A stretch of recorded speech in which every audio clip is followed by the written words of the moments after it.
Imana yo yohereje umuntu utunganye, umuntu yejejwe, umuntu udafite ikibazo na kimwe, ahise agwa mu maboko yanduye, ahise agwa mu maboko atejejwe. Yego. Kandi iyo tuvuze kwandura duhita twumva abapagani badakijijwe bakora ibyaha. Ntabwo ari byo. Niba avukana ibyo, ingeso zakunaniye ufite, utekereza ko zo atazazivukana, uhita umuha mituyo. Hari abantu nka batatu umuntu agomba gukonsulta mbere y'uko asama. Uwa mbere muri counseling hari igihe wakira umuntu ukabona ahora acecetse ukagira ngo ni ukwitonda cyangwa se ahora ashaka kwiyahura, wazakurikirana ukazasanga iyo nda mama we yashaka kuyikura. Siyansi ivuga ko iyo umuntu yashonje yagize inzara ikabije cyane mu buzima bwe, yabyaye umwana arayivukana. Ngo yego, ayivukana agahora agira inzara buri munsi se, cyangwa avuka muri ako kanya yifite ariko yakonka igahita ishira? Reka agahinda gakabije ni nk'ukorohama, ugenda gake ukagera igihe ugenda ugeze ku rwego rwo gufata imiti. Abantu benshi bahangayikishwe n'urubyiruko, ariko Imana ko yohereje umwana wera, umwana utunganye, habaye ikimo hano hagati gituma umusaruro tubona hano ari ibiyobyabwenge, ari inda gukuramo inda, ari uburara, ari ubusinzi. Hano habaye.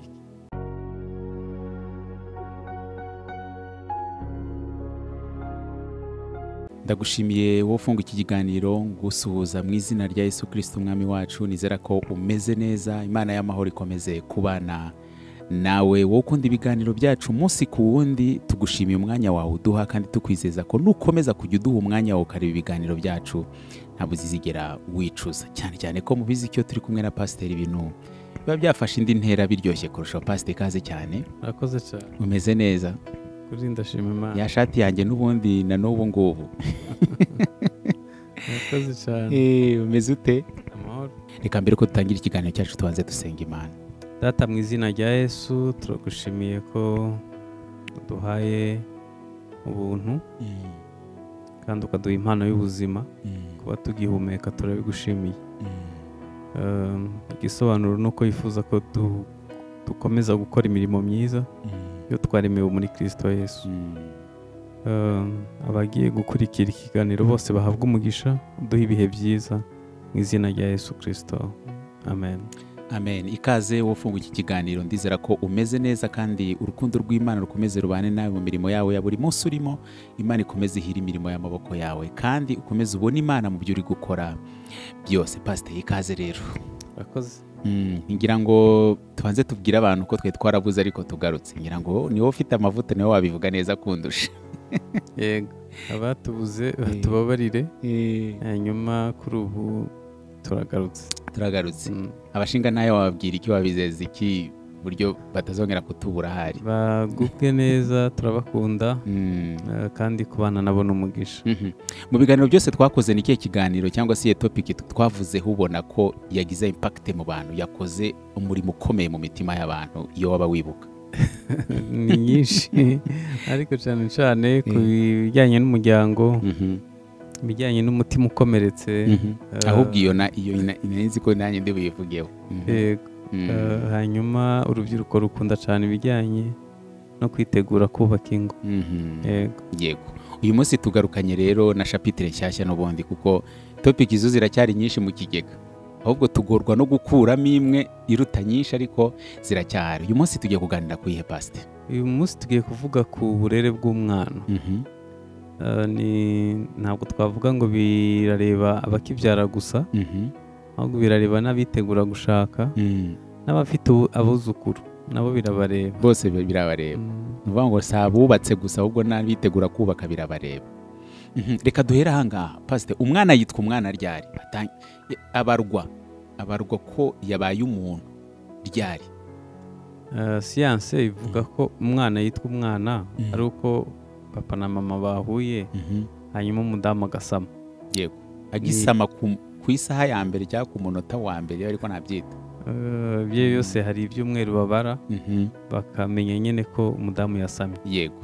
Icyo gihe bashobora gukora teste ndavuga muri laboratoire bakabona ko umwana yabaye yatangiye kubaho.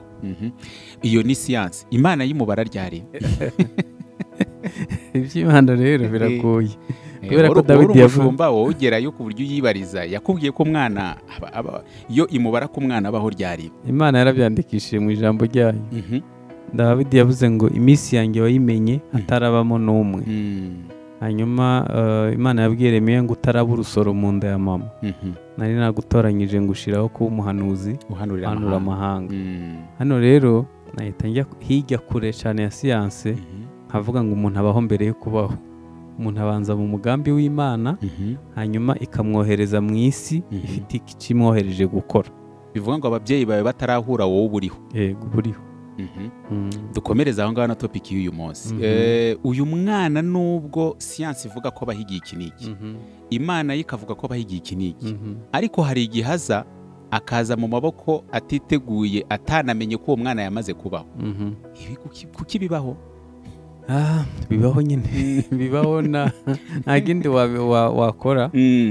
Bibaho. Nagira ngo mbwire abadukurikiye ko kubyara umuntu wese muzima udafite ikindi kibazo ashobora kubyara, ahubwo Imana yo yifuzaga urubyaro rwubaha Imana. Bibiliya iravuga ngo icyatumye Imana iha umuryango wa Aburahamu twabwira ngo yigisha abazamukomokaho kwitondera amategeko kugira ngo ujye ibone uko ibasohozaho ibyiza. Umugambi w'Imana ni ukubyara urubyaro rwubaha Imana. Dufate sinshaka kuvuga uruhererekane rw'ukuntu Imana yagiye ikorana n'abantu. Ababishaka bagiye gusoma igice cya mbere cya Matayo muzabona ibisekuru byinshi bya Yesu. Kera sinabikundaga, numvaga bidafite igisobanuro. Ariko wumvaga birushya umutwe. Ariko kuri ubu ndabikunda cyane kubera ko ntiwabaho udafite inkomoko. Pastor ushobora kubikunda kubera ko imyaka iri kwigira hejuru, imbere utarabikundaga. Ntabwo ariyo mpamvu. Umuntu kugira ngo abeho ni uko agira inkomoko. Ntabwo Imana yashimye kujya mu butaka buri munsi ngo ujye kuremya umuntu ugiye mu butaka. Yashimye ko papa na mama bahura hanyuma bakayifasha kurema. Mu mategeko 10 itegeko rivuga ngo ubahe so na nyoko kugira ngo uramire mu gihugu. Niryo tegeko ryonyine rifite isezerano. Hano bishatse kuvuga ko umugabo n'umugore ni abafatanyabikorwa n'Imana mu kurema umuntu. Niryo tegeko rikomeye urebye kuruta andi. Ni ukuvuga ngo mu kuremeka k'umuntu abantu babifitemo uruhare. Ni abafatanyabikorwa. Rero umuntu akwiye kubanza kwibaza ngo uyu muntu tugiye kuba abafatanyabikorwa tukamuzana ku isi. Reka nsubire inyuma ho gato. Yego. Imana ikora ikintu gitunganye, ikintu kiri parfait, ikintu cyejejwe, ikintu kiri hori. Hanyuma uwo muntu ikamwohereza mu isi. Ubwo turavuga wa muntu uri kuremwa mu nda. Yego. Hari umuntu hari mu mugambi w'Imana ahantu. Imana yihisemo kumwohereza mu isi. Hanyuma nge na madamu turabafatanyabikorwa bagiye gushyira mu bikorwa wa mugambi w'Imana. Ni ukuvuga ngo turi bube abakirizi, turi bwakire wa mugambi w'Imana wa mwana. Kandi nitwe tuzamufasha kubaho akora icyo yaremewe gukora. Kuvuga ko nuvuga ngo papa na mama nibo bazafasha wa mwana kugira ku cyo yaremewe mu mugambi w'Imana. Noneho ibaze rero Imana yo yohereje umuntu utunganye, umuntu yejejwe, umuntu udafite ikibazo na kimwe. Ahisagwa mu maboko yanduye, ahisagwa mu maboko atejejwe. Yego. Kandi iyo tuvuze kwandura duhita twumva abapagani badakijijwe bakora ibyaha. Ntabwo ari byo. Ntabwo ari byo. N'abakristo benshi baranduye kuri iyo ngingo yo kwakira umwana. Banduye bate? Ntanga urugero. Twese turashagwana n'ingeso. Yego. Tugomba guhindukaho. Noneho tugaruke kuri siyansi. Niba amareriji, sinizite, diyabete n'ibindi hariho ibintu biba uruhererekane mu maraso. Hanyuma akenshi iyo umwana avutse abivukana. Yego. None se utekereza ko niba avukana ibyo ingeso zakunaniye ufite utekereza ko zo atazazivukana uhita umuha mituyu. urumva hari abantu nka batatu umuntu agomba gukonsirita mbere y'uko asama. uwa mbere ni umushumba wawe, umuntu ugufasha mu rugendo rw'umwuka kugira ngo byibuze ingeso nubwo waba utarazipfaho utarazihindukaho burundu ariko byibuze utangire kuzikoraho. ni ukuvuga ngo ni abantu uba umugabo n'umugore mbere y'uko bakora igikorwa cyo kurema umuntu bagomba kubanza kubaza, bagomba kubanza kwegera kubaza amakuru. ni abantu bagufasha mu isi y'umwuka kubera ko reka mbwira abadukurikiye umwana yakigwa mu bice bitatu: umwuka, ubugingo n'umubiri. twebwe rero abenshi babyara mu mubiri gusa, ibindi bice ntabwo tuba tubyitayeho. utekereza ko uyu mwana, reka wenda nsubire inyuma ho gato, umwana yavukiye mu rugo rurimo amakimbirane azaba nk'umwana yavukiye mu rukundo? Bishoboka. umukobwa bafashe ku ngufu bakamutera inda cyangwa agatwara inda idateganyijwe, utekereza ko uwo mwana azaba nk'uwavukiye mu rukundo? ntabwo bishoboka. ubwo birumvikana ko azakurira mu ipfunwe, azakurira mu gahinda gakabije. muri kanseringi hari igihe wakira umuntu ukabona ahora acecetse ukagira ngo ni ukwitonda cyangwa se ahora ashaka kwiyahura. wazakurikirana ukazasanga iyo nda mama we ashaka kuyikura. biramukurikirana. yakira ibintu byinshi yari mu nda aba yumva kuruta yari hanze. noneho kubera ko tutaba tuzi ko umwana ari mu nda agira amatwi, agira amaso, byose yumva, birangira dukoze amakosa mu kumusama. nigeze kumva bari kubwirana ngo bajyaga babwirana ngo bagiye nko gushwana n'ikintu batari kumvikanaho kandi umudamu aratwite ngo twiherere ngo tujye aho abana batatureba aba ariho tubivugira, bakibagirwa ko hari uwo bari kubwira bari kugendana nawe. noneho rero uyu mwana ugiye gusamwa, twariho turavuga ku ngeso. ukwiye byibuze kuba uzikoraho, uzizi ko ufite ingeso mbi. yenda urugero uvuga nabi, ufite umujinya wakunaniye, cyangwa ufite ikindi kintu kibi, urasambana, urikunda, umuntu w'umunyabwibone bukabije. ukwiye kuba urimo gukora kuri izo ngeso, kubera ko niyo ubwira Imana ngo Mana umuhindure, umwana ari mu nda nawe arabyumva. kuko niba yumva ibindi bibi, ntabwo n'ibyo byiza reka kubyumva. cyane rwose. uwo ni uwa mbere. uwa kabiri ni umunitritioniste. abantu bize iby'imirire, siyansi, tugaruke kuri siyansi turajya tubivanga. siyansi ivuga ko iyo umuntu yashonje yagize inzara ikabije cyane mu buzima bwe, iyo abyaye umwana arayivukana. ngo yego, ayivukana agahora agira inzara buri munsi se, cyangwa avuka muri ako kanya ayifite ariko yakonka igahita ishira? reka imbuto avuyemo ziba zidakomeye neza kubera ubuzima papa we cyangwa mama we yabayeho. bivuga ngo bajye barya rero cyane rwose. ntabwo uzi ko leta ikangurira abantu kwita ku mwana ku minsi 1000 ya mbere. ni uko iyo iriya minsi 1000 itambutse hari ibintu utagarura. Pastor, turabihuza dute n'ibibazo biri muri isi biri kudusengesha iminsi 40, iminsi 7, iminsi ngahe tuzarya dute? kwiyiriza byo nabyo bitarengereye, nabyo bituma amaserire yirema meza ahubwo kurutaho. kuri ubu nabonye babikangurira abantu byibuze gukora jene amasaha 72 bituma umubiri umera neza kurutaho.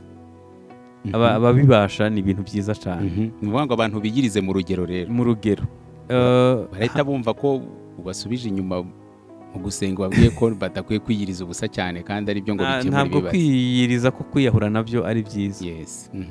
ntabwo ari byiza. ni byiza kumenya ko umubiri ari urusengero rw'Imana. none tugaruke ku mwana rero. yego, wari ukitubwira uburyo avukana inzara iyo umubyeyi we iyo umubyeyi yashonje bikabije.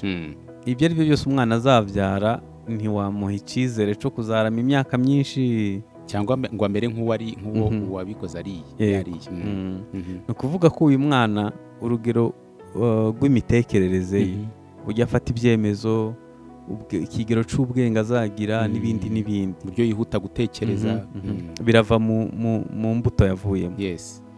Hanyuma uwa gatatu ni umukansara. Nanone siyansi ivuga ko iyo umuntu afite ihungabana akabyara umwana ararivukana. Aba bantu batatu rero ni abantu b'ingenzi. Tubasubiremo: n'umushumba wawe, umukansara n'umunitritioniste, n'umuntu ushinzwe iby'imirire. Aba bantu batatu ni byiza kuba consulta. Hanyuma ngewe nagerekaho n'uwa kane. Ni byiza kumenya ibibazo byabaye bifite uruhererekane mu nkomoko uvukamo, yaba iwabo wa mama n'iwabo wa papa. Kubera ko hari ibintu iyo ubona bibaho bikaba karande ikurikirana. Ugasanga abantu bose bakunda amafaranga. Pastor, ninde wanga amafaranga? Amafaranga ntawe yanga, ariko yamurebe ko nyanga. Bajyaga bavugira ku bantu ku bwoko bumwe bw'Abanyakenya, ngo ushaka guhakikisha ko yapfuye neza ujugunya ibiceri hasi. Kwizera neza ko atakirimo umwuka w'abazima. Iyo ubonye atazanzamutse bitumenya ko yarangiye. Hanyuma Bibiliya ivuga ngo kuyakunda ni umuzi w'ibibi byose. Ni byiza kuyakorera, ni byiza kuyashaka, ariko udahemutse. Utabanje kwica, utabanje kugambana, ni byiza uzayabona utararengaho. Aba bantu batatu utubwiye: umushumba ushinzwe iby'imirire ndetse n'ushinzwe iby'imitekerereze, umukansara. Kuba consulta cyangwa kubashaka, ni ukubashaka umukobwa n'umusore bataraba ku rugo, cyangwa se nabubatse urugo batarakora cya gikorwa cyo munsi y'inzitiramibu, babashaka ryari? Nibaza ko umuntu yabashaka mbere yuko ashaka. Hanyuma abadukurikiye bashatse ntirirarenga, nibagerageze babashaka ubu. Ishobora kuzura ibya abantu bose bakibyara, bose badukurikiye bakwiye kubikora. Kubera ko ingaruka zizaba umwana. Agenda avuga iki? Ibihugu biteye imbere, umuntu aba afite umusosiyare we, umukansara we, muganga we, umunyamategeko we, kandi abumvuze buri mezi 3 cyangwa 6 baraguhamagara. Niyo waba nta kibazo ufite, nta kibazo na kimwe ufite, bakakubaza ngo ngwino muri check up. Twe dufite bangahe fast? Wenda wora bafite singe wahe.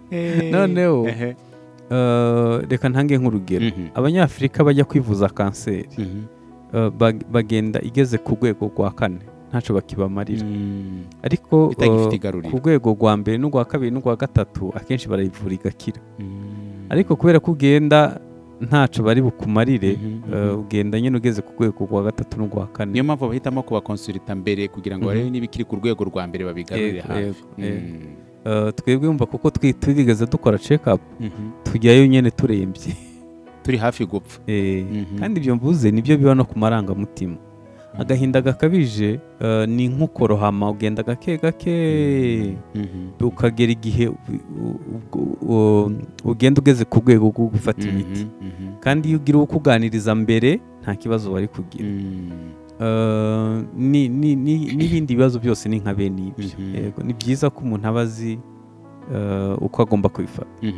Aba bose utubwiye batatongyeho n'uwa kane nawe bita ngo n'uwa bonus, ninde uheraho? Bose bahari, ninde wo guheraho kugira ngo ubumenyi busasire ubundi bugende ku bundi? Ubateranyiriza hamwe muri salo bakavugira rimwe, bigenda bite? Urakoze cyane. Ngiye ntekereza ko bose n'ab'ingenzi. Kuri ngiye nta n'umwe utari uw'ingenzi. Ariko kubera ko tukubaha iby'umwuka cyane, wahera ku gukora ku ngeso zabo, ku mushumba. Kubera ko ingeso n'ubundi nizo zizagusenyera. Rimwe na rimwe uzajya uvuga ngo mumfate uko niko nteye. Nibaza ko ari wahera. Pastor, ko ari ibintu bidahinduka uwo mwanya, teka tuvuge nk'umushumba wenda wawe ugiye kureba ku bijyanye n'amarangamutima, ku gice cy'umwuka. Guhinduka ku ngeso n'urugendo Pastor, ngira ngo ibyo bintu twabivuzeho mu biganiro byacu byashize. None mu gihe ubona utarahinduka ku ngeso mu buryo bukwiriye, uboretse kubaka? Oya, sinavuze ngo ndabizi ko bintu bibiri bikira bitinze, ni ingeso n'ibikomere. Yego, byose ni urugendo. Yego, mu mbaraga z'Imana nyinshi ushobora kugukiza ijoro rimwe, ndabyemera. Birashoboka. ariko nanone nkuko ushobora kuba n'imyaka kandi ukabyakira. yego njye ntekereza ko sinavuze ko usama ari uko zakiza, ariko byibuze tangira ubikoreho. Mbese ntube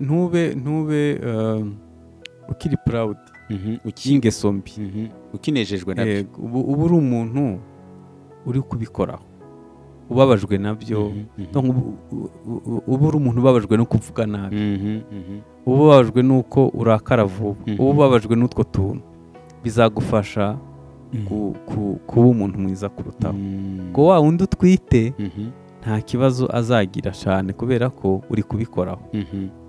igihe bishatse nko kuza utwite uzamenya ukuntu ubijera bitarangiza umwana w'imbere. Ubwo kubikoraho niho nkiri. Ikibazo nzi ko abantu benshi bari kukibaza, bari kubwira ati okay, turabamenye, mushumba ndamubonye, Pastor Ndizera mushumba wanjye, hanyuma uw'imirire n'uyu. Niba ushobora kuba wasama uwo mwana ukiri mu rugendo rwo guhinduka, ashobora kubwira ati mubonye iri joro rero, hanyuma ejo nemerewe gusama, undi akubwira ati ngomba byibura amezi 6 hari igihindutse, cyangwa se umuntu abanze yiyumva uko ari gufata icyemezo. Kameme hari ikiringo nyine, hari aho guhera wavuga ati ahangaha nuhagera byibuze biraba bigifite icyo byatanga, ariko utaragera haburetse. nta n'umwe ndi bubwire ngo nabaretse, kubera ko twese twavutse nabi, niko navuga. niyo mpamvu ubona ingaruka nyinshi zihari. Byibuze banza umenye ko biri ngombwa, ubikeneye. wibuke ko twasomye ijambo rivuga ngo umwana ni umwandu uturuka ku Uwiteka. Imana yohereza umwana utunganye, wejejwe, yera, hanyuma amaboko amwakira. niyo ashobora kubara amaboko atari meza, hanyuma akaba yari mwiza akandura amaze kugera muri ayo maboko. noneho rero nagiye ngo dufate ibintu bitatu. umwana uvuye mu ijuru atunganye agahita anyura mu maboko mabi, umusaruro uzavamo tekereza ko ari umeze ni mubi, birumvikana. ni nko gufata iriba ry'amazi meza rikanyura mu itiyo yuzuye umugese, hanyuma produit fini, umusaruro uboneka hano ni amazi atari meza. nizo ngaruka turi kureba mu rubyiruko.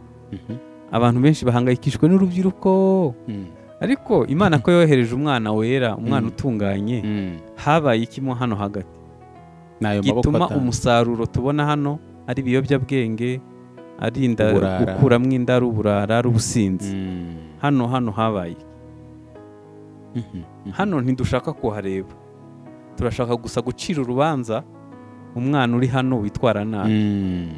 ariko ingaruka ziri kuba hano, umusaruro wavuyemo hano. Reka mvugire uyu mwana Pastor. yoherejwe yera, ari holy, kandi nta ruhara bigizemo, avukiye mu maboko yanduye. Iyi Mana urumva itarenganya? Imana ntirenganya, Imana irakiranuka. Apana ntirenganya ya mazina twita ngo ntirenganya. Iyi Mana kuki itabanje kurakora ayo maboko yanduye ngo byibura swat ikize uwo muntu kubera kurengera uwo mwana ugiye kuzira ubusa, cyangwa imushyire mu maboko meza, uwibona agifite amaboko mabi ibiretse.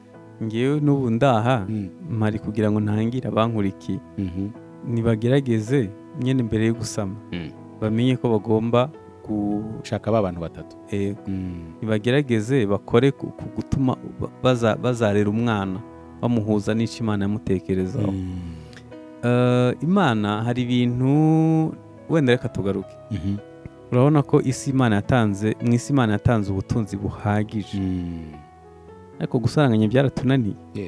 Umuntu umwe arashaka kwikubira ubw'isi yose cyangwa agace kose, kandi nawe nta nubwo azamara imyaka myinshi, azabisiga usibye kubibona birunze, nta nubwo aba afite imbaraga zo kubirya.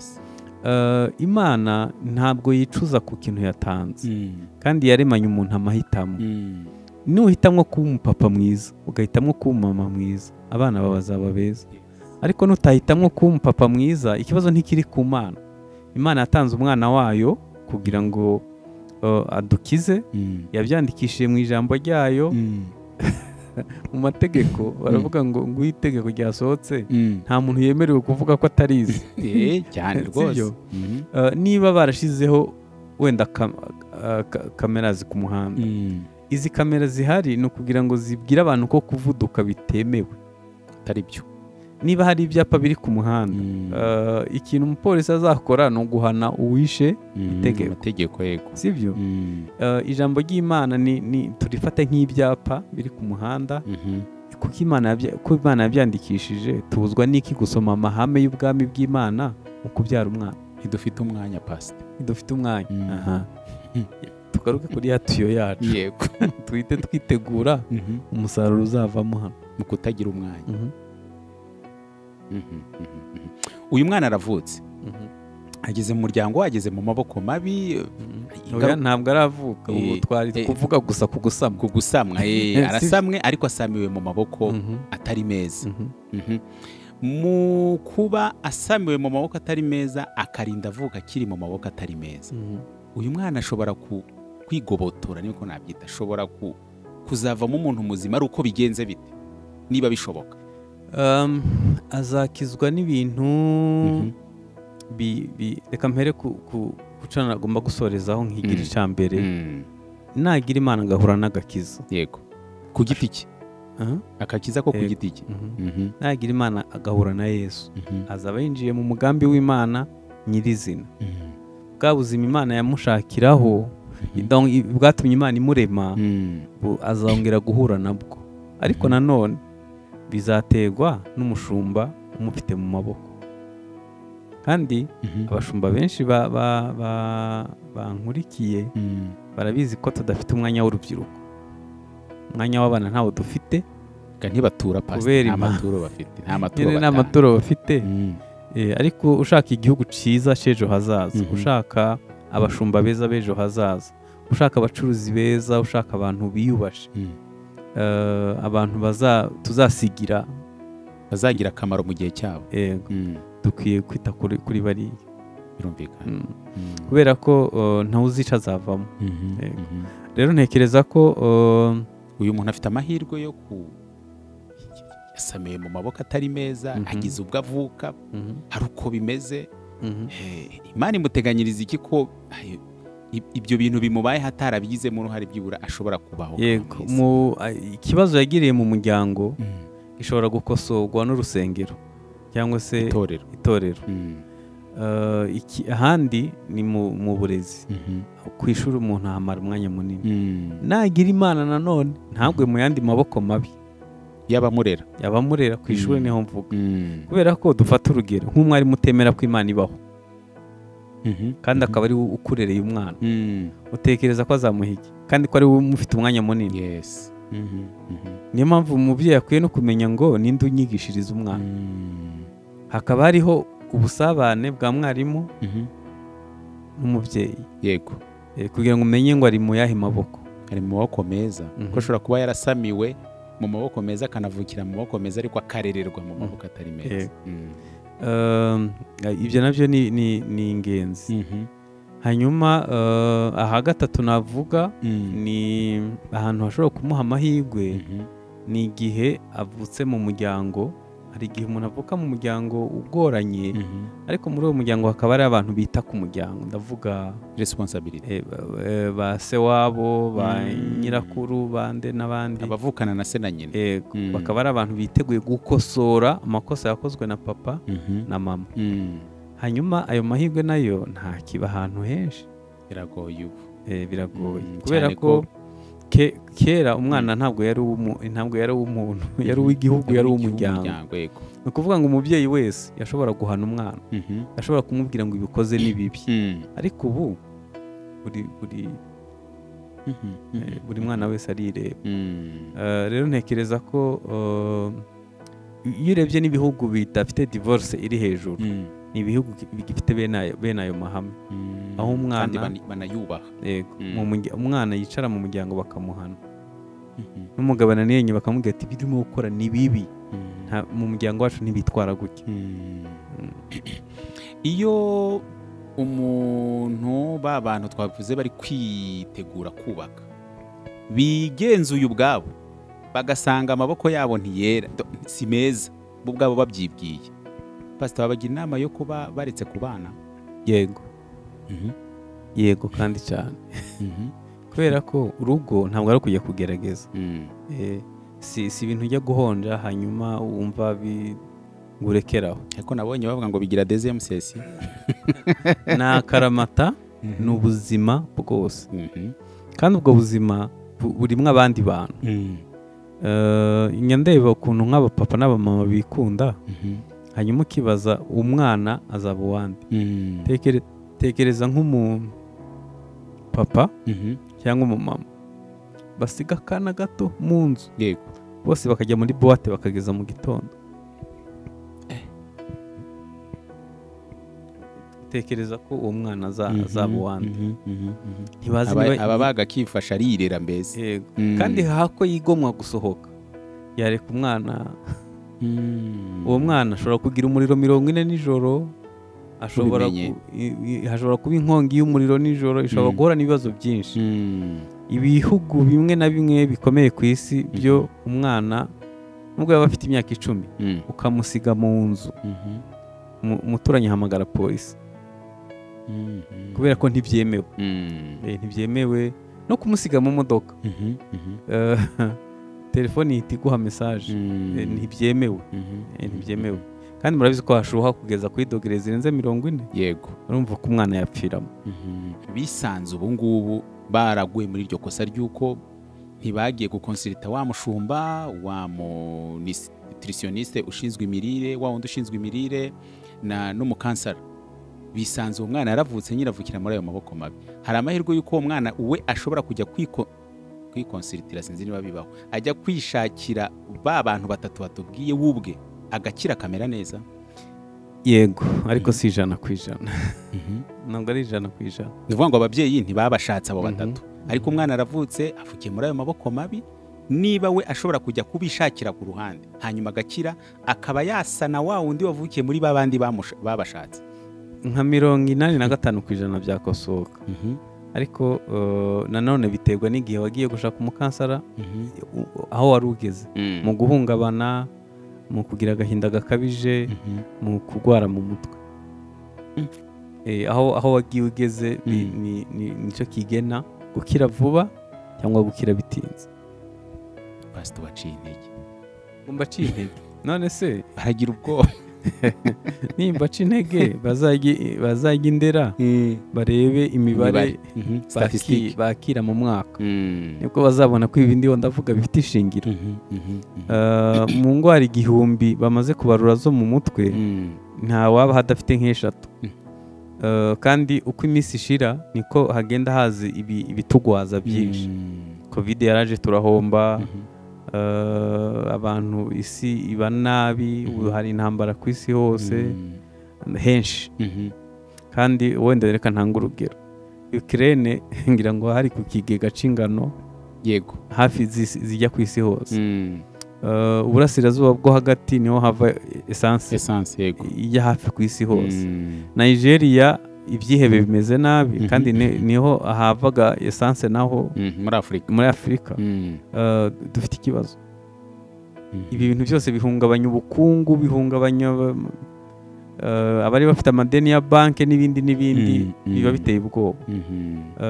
kandi abo bantu bose baratwita, abantu bose agenda arira mu muhanda, banki ije kumutereza, afite umwana mu nda. yamenye ko umugabo amuca inyuma afite yamenye ko umugabo amuca inyuma afite umwana mu nda, cyangwa se areze arimo konsa umwana amutamarira. ibyo bintu byose bifite ingaruka ziteye ubwoba. dusoza, uyu mubyeyi n'uyu mugabo, ndavuga umugore n'umugabo, bashobora bo ubwabo, hari ubushobozi cyangwa se bibaho, bashobora kumenya ko umwana bari kumujyana mu mugambi w'Imana cyangwa batari kumujyanamo bo ubwabo, ko umwana aracyari muto. biterwa n'ubusabane basanzwe bagirana n'Imana. kubyara ngiye mbifata mu buryo bubiri. hari ukubyara mu buryo bwubaha Imana, hari no kubyara mu buryo busanzwe bwa sekira. yego. iyo tuvuze sekira abantu nyine batubaha Imana biberaho ubwo buzima hanze y'ubuzima bwa Kristo, hanze y'ijambo ry'Imana, hanze y'agakiza. ngewe abandi ndabwira cyane rero abantu basanzwe bubaha Imana, ariko abantu batazi Imana batubaha Imana bo biragoye, bisaba ko abanza kumenya byibuze ko akwiye kwakira Kristo muri we. Uyu natwe uwo reka twibande nawe twibande kukijijwe wakira agakiza, kuko newe akenshi ururimi tuvuga niwe urwumva cyane. Yabwirwa n'iki ko umwana umwe cyangwa benshi afite ari kubayobora mu mugambi Imana yabaremeye mbere y'uko bo bakira uwo muntu wera twavuze haruguru, cyangwa se akamenya ati abana bari gukata mu mugambi Imana, reka mbagarura. Abimenya ate? Ahubwo reka mbaze uwo mubyeyi, ahubwo we uw'Imana imufite harawuzi mbere kuko amenya uw'abana. Ikizamini utumye gikomera pastor. Urumva, wenda duheraho. Wenda umugambi w'Imana tuvuze ikintu kiremereye da, kandi cyagutse. Ibyibuze abana wabyaye uzi impano zabo, uzi n'imihamagaro yabo. Ese imenyekana ryari impano n'imihamagaro y'abana? Hagati y'imyaka 2 n'imyaka 5. Uw'amezi 8 n'umwaka ubwo uretse kwirwa ushakisha ntiwabibona. Wabimenya bitewe n'icyo Imana yakuganirije kuri uwo mwana. Ariko icyo gihe mvuze hagati y'imyaka 2, 3 n'imyaka 5, 6 karagiteri bitangiye kwiforma. Ni igihe navuga ko ni igihe utangiye kubona umwana icyo azaba, kwa kuntu akina atoba utwondo, kwa kuntu hari ukuntu uvuga ati uyu mwana ashobora kuba umwubatsi, cyangwa ashobora kuba umuganga, cyangwa bitewe ni yego. Ubwo niba numvise neza rero umuryango cyangwa se umugore n'umugabo bakwiye kugirana ubusabane bwimbitse n'Imana kugira ngo bamenye n'amakuru yabo bazabyara. Yego cyane rwose.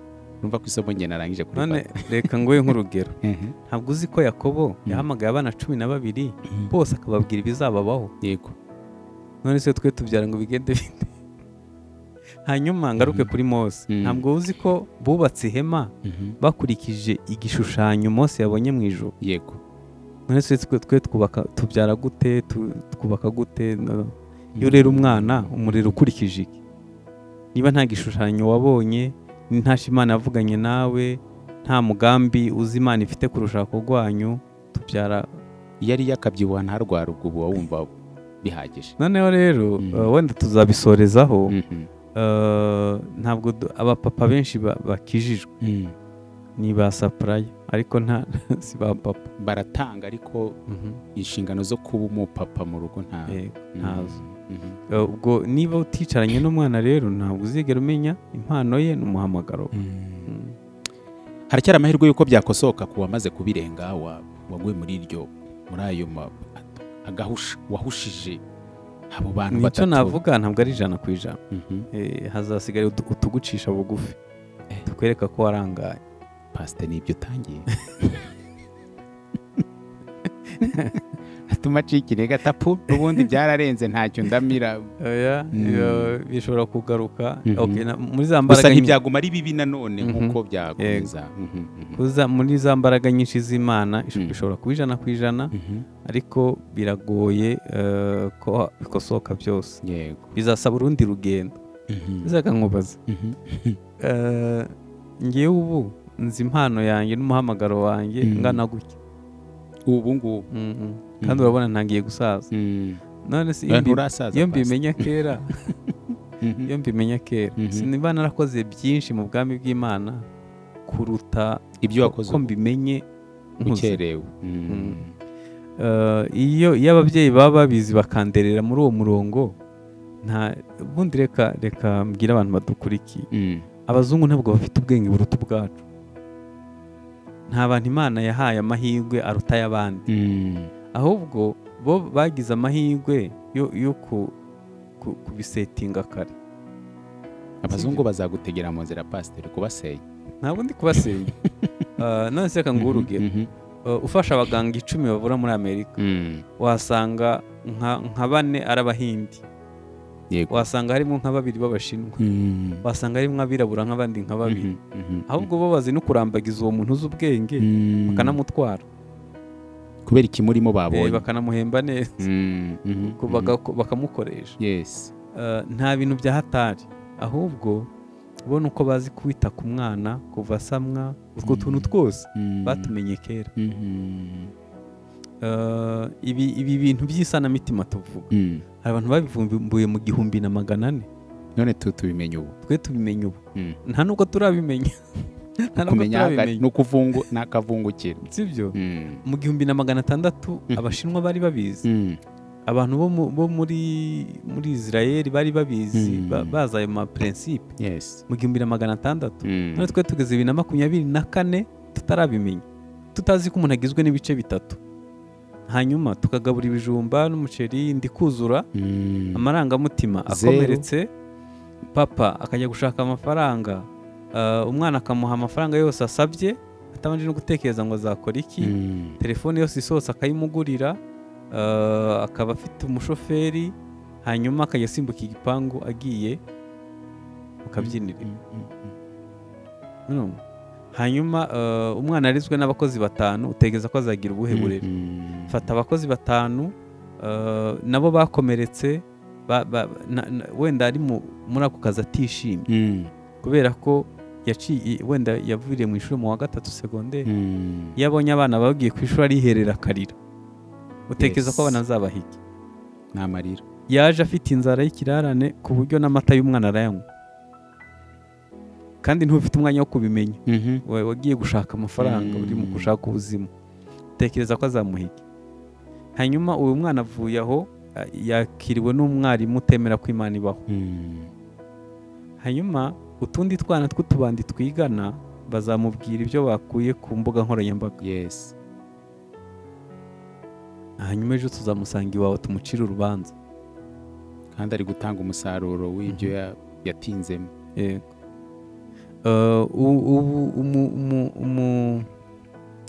Umupapa udukurikiye umaze gutera inda abakobwa nka 5, kandi abategeka kuzikura, utekereza ko umwana we w'umukobwa ungana nabo atereta bizagenda bite? Utekereza ko iyo mbuto ari kubiba mu muryango imeze?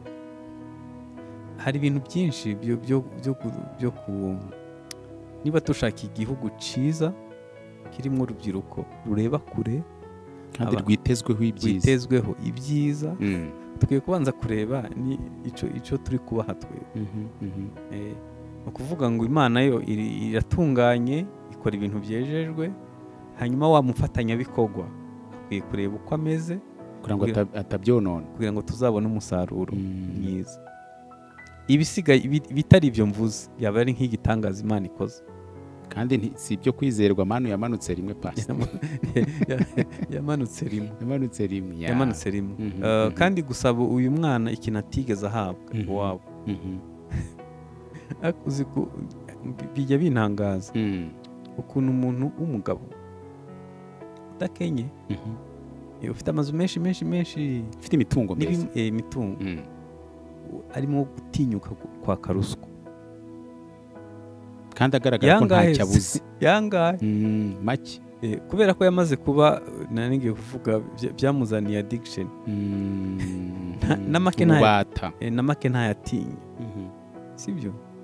Uyu muntu ufite imbata yo kutanyurwa, uyu mupapa ukuze utinyuka gutereta abana bangana nabo yabyara n'abakobwa be, tekereza, azatuma abana be badeprima, kuko u Rwanda ni ruto, Kigali ni no ku buryo aba bana atereta bazabimenya, abana be bazabimenya. Sina Kigali n'isi yose, ko n'abadukurikiye hari n'abatari mu Rwanda.